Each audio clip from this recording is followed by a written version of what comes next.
Gaano ba kalaki ang pwedeng may pinsala ng isang fake news? Pwede itong pumutol ng mga pangarap. Morning, ma'am. Hello. I'm Vince Davis. So, kasama na sa bukong kumpanya ng pangkakapalan confidential sales manager. Ma'am, hindi ko ito kaya gawin. Baka sila lang ako kung fake news mo to.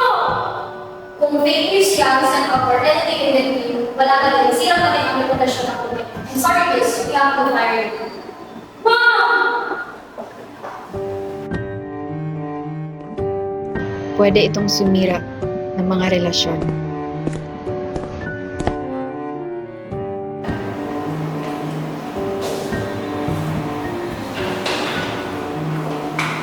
Alam mo namin kung anong ginawa. Hindi ko alam kung anong pinagsasabihin niyo. Huwag ka naman maamaan pa. Matagal na nawala ang exam sheet ni ma'am. Nakita na ng klase natin na sa loob ng bag mo. Yung mga pinipit naman! Pwede itong makasira ng tiwala. Shane, hindi naman eh. Bakit yun ginawa? Ang ano mo? Yung sa account, ba ikaw yun? Shane, bakit yun ginawa? Shane, nakakalimutan kita! Bakit mo pinusin sa Facebook? Shane, yung mga personal yung mga ginagawa, yung mga problema na i-share ko sa'yo. Ano, bakit yun ginawa? So ano? Naniwala ka? Naniwala ka sa fake news? Maling paglahad ng impormasyon o mga balitang hindi naaayon ay maaring magresulta ng pagkaputol, malalaking pinsala at pagkasira.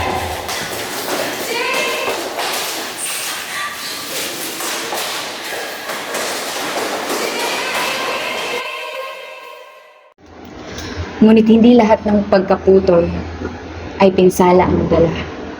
Maaring ito'y magiging tulay patungo sa mas magagandang bagay. Ano po, Miss Gasowski? Ano po? Ano po? Ano na ako? Oh my God, thank you, thank you, thank you. Sige po, bye-bye.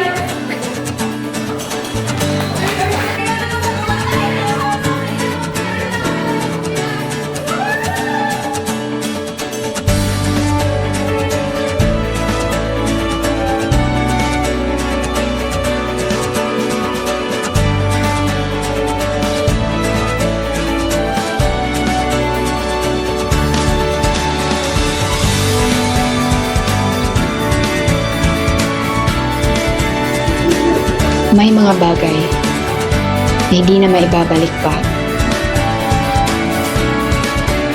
Pero pwede namang magsimula. Magsimula ulit sa umpisa.